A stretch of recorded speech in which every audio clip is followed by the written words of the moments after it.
इस वीडियो में मैं तुम्हें 12 ऐसी हॉबीज बताऊंगा जो सिर्फ लुक्स नहीं, तुम्हें मेंटली और फिजिकली इतना स्ट्रॉन्ग बना देंगी कि लोग ऑटोमेटिकली तुम्हें नोटिस करेंगे। 1. जिम या कैलिस्थेनिक्स। जिम या कैलिस्थेनिक्स एक ऐसी हॉबी है जो सिर्फ मसल्स बनाने के लिए नहीं होती, ये तुम्हारी पूरी आइडेंटिटी को शिफ्ट करती है। जब तुम रेगुलरली वर्कआउट करते हो, बॉडी टाइट होती है, शोल्डर्स ब्रॉड दिखते हैं और पोस्चर ऑटोमेटिकली इंप्रूव हो जाता है। साथ ही तुम्हारी स्ट्रेंथ, स्टैमिना और एंड्योरेंस ग्रेजुअली बिल्ड होती है। तुम फिजिकली स्ट्रॉन्ग फील करते हो और डेली टास्क्स भी इजी लगने लगते हैं। वर्कआउट के थ्रू तुम डिसिप्लिन डेवलप करते हो, रूटीन फॉलो करना सीखते हो और धीरे धीरे कंसिस्टेंसी तुम्हारी हैबिट बन जाती है। जैसे जैसे तुम प्रोग्रेस देखते हो, तुम्हारा सेल्फ कॉन्फिडेंस नेचुरली बूस्ट होता है, क्योंकि तुम्हें पता होता है कि तुम अपने ऊपर काम कर रहे हो। सबसे बड़ा चेंज होता है सेल्फ रिस्पेक्ट का। तुम्हें लगता है तुम एफर्ट डाल रहे हो और अपने आप को बेटर बना रहे हो। इससे तुम्हारी प्रेजेंस पावरफुल और नोटिसेबल हो जाती है। लोग बिना रीजन के तुम्हें सीरियसली लेने लगते हैं। 2. रनिंग या कोई स्पोर्ट। रनिंग या स्पोर्ट्स तुम्हारी एनर्जी सिस्टम को कंप्लीटली अपग्रेड कर देते हैं। जब तुम रेगुलरली रन करते हो या क्रिकेट, फुटबॉल जैसे स्पोर्ट्स खेलते हो, तुम्हारा स्टैमिना इंप्रूव होता है और बॉडी फैटीग को बेटर हैंडल करने लगती है। तुम जल्दी थकते नहीं हो, फोकस ज्यादा टाइम तक मेंटेन कर पाते हो और डेली काम भी ज्यादा एक्टिव फील होते हैं। साथ ही तुम्हारी ब्रीदिंग इंप्रूव होती है, हार्ट स्ट्रांग होता है और ओवरऑल बॉडी एंड्योरेंस बढ़ने लगता है। स्पोर्ट्स खेलने से तुम्हारा रिफ्लेक्स फास्ट होता है, कोऑर्डिनेशन बेटर होता है और तुम फिजिकली ही नहीं मेंटली भी एक्टिव रहते हो। इसका डायरेक्ट इफेक्ट तुम्हारे मूड पर भी पड़ता है, स्ट्रेस कम होता है और तुम ज्यादा पॉजिटिव फील करते हो। एक्टिव लोगों में एक नेचुरल फ्रेशनेस होती है, वो डल या टायर्ड नहीं लगते। इसी वजह से तुम एनर्जेटिक और फ्रेश दिखते हो, जो ऑटोमेटिकली लोगों को अट्रैक्ट करता है। 3. Martial arts. मार्शल आर्ट्स तुम्हें सिर्फ फाइट करना नहीं सिखाता, ये कंट्रोल, डिसिप्लिन और पेशेंस बिल्ड करता है। जब तुम रेगुलर ट्रेनिंग करते हो, तुम अपने बॉडी मूवमेंट्स को कंट्रोल करना सीखते हो और हर एक्शन में फोकस लाना पड़ता है। तुम सीखते हो कि हर सिचुएशन में रिएक्ट नहीं बल्कि कामली रिस्पॉन्ड करना है, जो रियल लाइफ में भी काफी काम आता है। धीरे धीरे तुम इंपल्सिव बिहेवियर से बाहर आते हो, गुस्सा कंट्रोल करना सीखते हो और प्रेशर सिचुएशंस में भी कंपोज्ड रहते हो। साथ ही तुम्हारी फिजिकल स्ट्रेंथ, बैलेंस और रिफ्लेक्स भी इंप्रूव होता है, जो तुम्हें ओवरऑल ज्यादा केपेबल फील कराता है। ये टाइप का कंट्रोल ही रियल कॉन्फिडेंस होता है, जो लाउड नहीं होता पर फील होता है। टाइम के साथ तुम्हारी पर्सनैलिटी में काम, कॉन्फिडेंस और साइलेंट डोमिनेंस क्लियरली दिखने लगता है। 4. ग्रूमिंग। ग्रूमिंग एक बेसिक हैबिट लगती है, पर इसका इम्पैक्ट हर इंटरैक्शन में क्लियरली दिखता है। Clean face, trimmed beard, neat hair style और प्रॉपर हाइजीन, ये सब स्मॉल चीजें मिलकर तुम्हारी डेली इमेज क्रिएट करती हैं। जब तुम अपने अपीयरेंस को मेंटेन रखते हो, लोग सबकॉन्शियसली तुम्हें डिसिप्लिन्ड और सेल्फ अवेयर पर्सन समझने लगते हैं। इसमें कोई एक्सपेंसिव प्रोडक्ट्स की जरूरत नहीं होती, बस बेसिक केयर और रेगुलर मेंटेनेंस इंपॉर्टेंट होता है। लोग तुम्हें देखते ही जज कर लेते हैं और अगर तुम मेंटेन्ड लगते हो, तुम्हारा फर्स्ट इंप्रेशन ऑटोमेटिकली स्ट्रॉन्ग बन जाता है। 5. कुकिंग।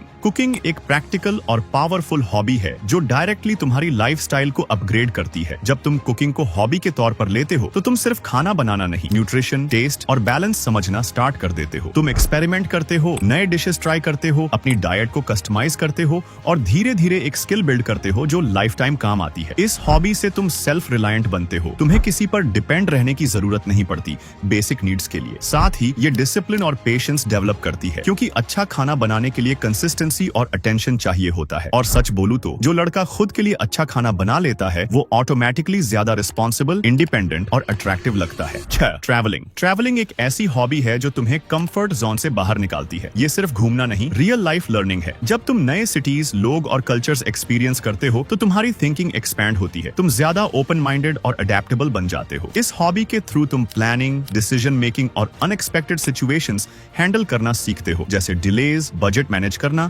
या अननोन लोगों से डील करना। साथ ही तुम्हारी कम्युनिकेशन स्किल्स और कॉन्फिडेंस नेचुरली इंप्रूव होते हैं, क्योंकि तुम डिफरेंट लोगों के साथ इंटरेक्ट करते हो। ट्रैवलिंग तुम्हें स्टोरीज देता है, एक्सपीरियंसेस देता है और एक ऐसी पर्सनैलिटी बिल्ड करता है जो बोरिंग नहीं, इंटरेस्टिंग और एंगेजिंग लगती है, जो लोगों को अट्रैक्ट करती है। 7. रीडिंग। रीडिंग तुम्हारी थिंकिंग को डीपन करती है। तुम सिर्फ सरफेस लेवल पर रिएक्ट नहीं करते, बल्कि समझकर रिस्पॉन्ड करते हो। जब तुम रेगुलरली बुक्स या यूजफुल कंटेंट पढ़ते हो, तुम्हारे पास आइडियाज होते हैं, पर्सपेक्टिव्स होते हैं और तुम कॉन्वर्सेशंस में वैल्यू ऐड कर पाते हो। आजकल ज्यादा लोग कंज्यूम करते हैं पर प्रोसेस नहीं करते, यही तुम एज लेते हो। धीरे धीरे तुम इंटरेस्टिंग, मैच्योर और थॉटफुल लगने लगते हो, जो लॉन्ग टर्म अट्रैक्शन बिल्ड करता है। 8. Public speaking. क्लियर बोलना और अपने थॉट्स एक्सप्रेस कर पाना, ये स्किल तुम्हें इंस्टेंटली अलग बना देती है। मोस्ट लोग हेजिटेट करते हैं, ऑकवर्ड फील करते हैं और यही तुम एडवांटेज ले सकते हो। जब तुम कॉन्फिडेंटली बात करते हो, लोग ऑटोमेटिकली सुनते हैं, चाहे क्लास हो, ग्रुप हो या कोई न्यू सिचुएशन। धीरे धीरे तुम अपने आइडियाज को बेटर स्ट्रक्चर करना सीखते हो और बिना हिचकिचाहट के अपनी बात रख पाते हो। ये स्किल सिर्फ स्टेज तक लिमिटेड नहीं रहती, डेली लाइफ में भी हर जगह काम आती है। लोगों से बात करना, अपनी ओपिनियन देना या किसी को कन्विंस करना। जब तुम क्लियरली और कॉन्फिडेंटली बोलते हो, तुम्हारी प्रेजेंस और स्ट्रॉन्ग फील होती है। इससे तुम इम्पैक्टफुल और कॉन्फिडेंट लगते हो और लोग तुम्हारी बात को इंपॉर्टेंस देने लगते हैं। 9 जर्नलिंग। जर्नलिंग एक पावरफुल हॉबी है जो सिर्फ लिखने तक लिमिटेड नहीं होती, ये तुम्हें अंदर से स्ट्रॉन्ग बनाती है। जब तुम अपने थॉट्स, गोल्स और प्रॉब्लम्स लिखते हो तो धीरे धीरे क्लैरिटी आती है, तुम एक्चुअली क्या चाहते हो और किस डायरेक्शन में जा रहे हो। इस हॉबी का बेस्ट पार्ट ये है कि ये तुम्हें खुद को समझना सिखाती है। दिन भर जो भी माइंड में चलता है, जब वो पेपर पर आता है तो सब सॉर्टेड लगने लगता है, ओवर थिंकिंग कम होती है, स्ट्रेस कंट्रोल होता है और डिसीजंस लेना इजी हो जाता है। 10 कंटेंट क्रिएशन। आज के टाइम में ये सबसे पावरफुल और अट्रैक्टिव हॉबीज में से एक बन चुकी है, क्योंकि यहाँ तुम सिर्फ कंज्यूम नहीं करते, तुम अपनी आइडेंटिटी क्रिएट करते हो। जब तुम वीडियोस या पोस्ट्स बनाते हो, तुम अपने थॉट्स को क्लियर करना, आइडियाज को स्ट्रक्चर करना और ऑडियंस क्या देखना चाहती है ये समझना स्टार्ट करते हो। धीरे धीरे तुम कैमरा के सामने कंफर्टेबल हो जाते हो, हेजिटेशन कम होती है और तुम अपनी पर्सनैलिटी को ओपनली एक्सप्रेस कर पाते हो। इस प्रोसेस में तुम कम्युनिकेशन, स्टोरी टेलिंग और कंसिस्टेंसी जैसे रियल वर्ल्ड स्किल्स बिल्ड करते हो जो हर फील्ड में काम आते हैं। साथ ही तुम अपनी एक डिजिटल प्रेजेंस क्रिएट करते हो जहां लोग तुम्हें पहचानने लगते हैं। टाइम के साथ तुम्हारी विजिबिलिटी, कॉन्फिडेंस और इन्फ्लुएंस इतना ग्रो करता है कि तुम नेचुरली स्टैंड आउट करने लगते हो और लोग तुम्हें सीरियसली लेने लगते हैं। 11 फोटोग्राफी। फोटोग्राफी तुम्हें चीजों को डिफरेंट नजरिए से देखना सिखाती है। जब तुम रेगुलरली फोटोज क्लिक करते हो, तुम लाइटिंग, एंगल्स, बैकग्राउंड और छोटी डिटेल्स नोटिस करना स्टार्ट कर देते हो। धीरे धीरे तुम्हारी ऑब्जर्वेशन पावर शार्प हो जाती है, तुम नॉर्मल चीजों को भी बेटर प्रेजेंट करना सीख जाते हो, चाहे वो तुम्हारा आउटफिट हो या एनवायरनमेंट। ये स्किल सिर्फ कैमरा तक लिमिटेड नहीं रहती, तुम्हारी ओवरऑल पर्सनैलिटी में रिफ्लेक्ट होती है। इससे तुम्हारी वाइब क्रिएटिव और एस्थेटिक लगती है, लोग सटली तुम्हारी तरफ अट्रैक्ट होने लगते हैं। 12 नेटवर्किंग। नेटवर्किंग का मतलब सिर्फ लोगों से मिलना नहीं, बल्कि राइट लोगों के साथ मीनिंगफुल कनेक्शंस बनाना है। जब तुम अलग अलग लोगों से इंटरेक्ट करते हो, उनसे सीखते हो और अपनी वैल्यू शेयर करते हो, तुम्हारी एक्सपोजर बढ़ती है। तुम नए आइडियाज, अपॉर्चुनिटीज और पर्सपेक्टिव्स के कांटेक्ट में आते हो जो तुम्हें फास्ट ग्रो करते हैं। सोशल अवेयरनेस और कम्युनिकेशन यहीं से बिल्ड होती है। इसके बाद तुम एक ग्रोथ ओरिएंटेड और सोशली स्मार्ट बैंडा लगते हो जिसके पास अपॉर्चुनिटीज खुद आने लगती हैं।